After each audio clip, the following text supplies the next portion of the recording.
Salut à tous, c'est Sullivan, on est reparti pour un tutoriel éditeur sur Slayers Online. Aujourd'hui, on va voir ensemble les futurs feux de camp qui vont apparaître sur CCS. Ils permettent la cuisson des viandes de façon quasiment instantanée. La méthode de comptage des objets est vraiment très rapide et c'est ça qu'on va voir aujourd'hui. Allez, c'est parti.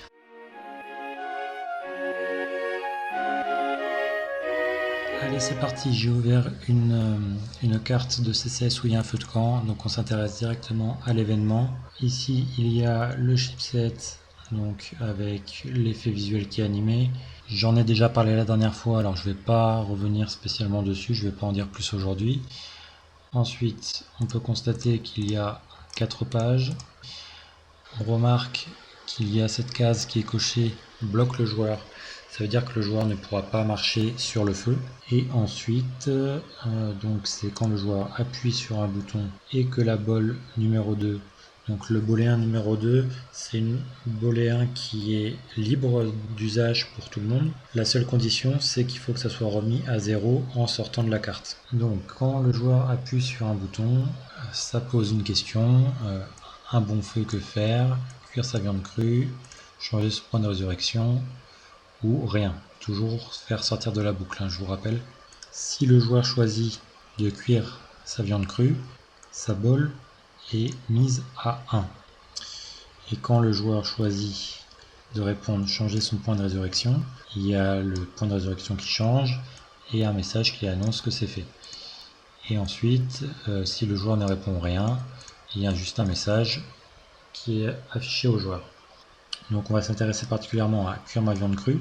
Donc on augmente la boule à 1. Ça veut dire que là, on ne sera plus sur cette page-là. On va donc voir les pages suivantes.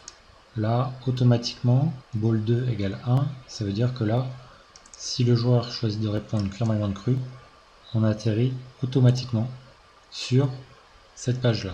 Qu'est-ce qu'il y a comme événement sur cette page? On peut voir que dans la variable 13, qui est aussi une variable libre qui doit être remis à 0 à la sortie de la carte, dans la variable 13, on enregistre la totalité du nombre d'objets que le joueur possède dans son inventaire. À la suite de quoi, on va retirer 100 viandes crues. 100 étant en fait le nombre maximum d'objets contenus dans l'inventaire. Après quoi, dans une autre variable libre, la variable 14, on va faire le nombre d'objets de départ moins le nombre d'objets restants. Ça va nous donner exactement le nombre de viande crue qu'il y avait dans l'inventaire. Parce que là, même si on retire des objets qui n'existent pas, même si on retire 100 objets et qu'il n'avait pas 100 viande crue, ça ne fausse pas du tout le nombre d'objets qu'il y a dans l'inventaire. Donc grâce du coup à cette méthode très simple, on est capable directement dans la variable 14 de savoir combien le joueur a de viande crue sur lui.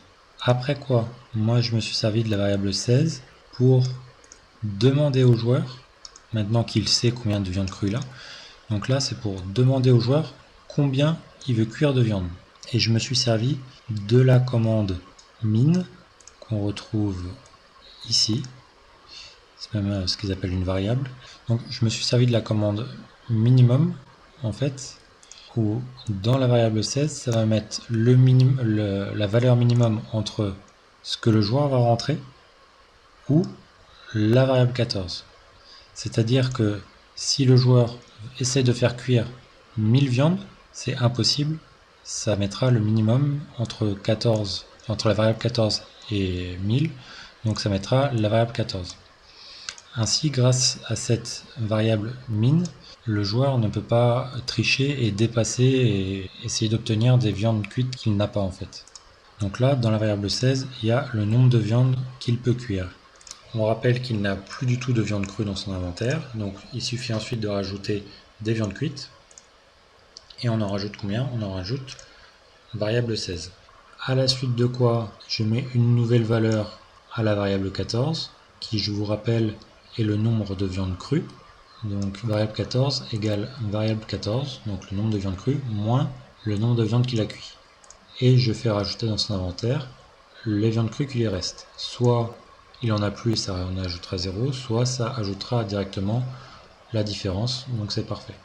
Ici j'ai rajouté en condition, si il n'a plus de viande crue, d'envoyer le message que toutes ces viandes, en affichant le nombre, toutes ces viandes sont cuites, ou s'il reste des viandes crues, ça affichera qu'il a cuit tant de viande et qu'il a gardé tant de viande crue. À la suite, et toujours quand on utilise une des commandes conditions, on rajoute une condition qui est vraie à 100%, et là, je remets à 0 les variables qui vont de 13 jusqu'à 16, et je remets à 0 aussi le booléen numéro 2. Donc voilà. En page 3, c'est quelque chose que j'ai laissé, mais qui en fait ne sera jamais vrai. En soi, je pourrais le supprimer. C'était avant, vous savez, il fallait que les viandes se comptent. On laissait malgré tout la possibilité aux joueurs de marcher un petit peu. On le bloquait en fait dans certaines cases grâce à ce booléen. Et si jamais il reparlait au feu, on disait qu'il ne devrait pas laisser les viandes sur le feu sans surveillance. Bon, je laissais cette page-là. En soi, je pense qu'elle ne sert plus à rien. Et comme je vous ai déjà expliqué, en dernière page, on prend l'habitude de laisser une page blanche au cas où il y a un problème avec les conditions de déclenchement et que le joueur reste sur cette page-là en permanence. Elle n'est pas forcément utile, mais par habitude on la met. Donc voilà, comme vous pouvez voir, c'est très rapide et assez simple. La particularité, malgré tout, ce que j'ai oublié de vous dire, que le add objet avec une variable ne fonctionne pas sur l'éditeur Lite, donc qui est l'éditeur que nous possédons tous. Il fonctionne uniquement sur l'éditeur Full, et du coup ça fonctionne en jeu. Même si vous ne pouvez pas le tester sur votre éditeur, il faut savoir que ça fonctionnera en jeu. Donc ne vous inquiétez pas si vous n'arrivez pas à reproduire l'exercice sur votre éditeur. Voilà, j'espère que ça vous a plu et bonne journée à tous. À la prochaine.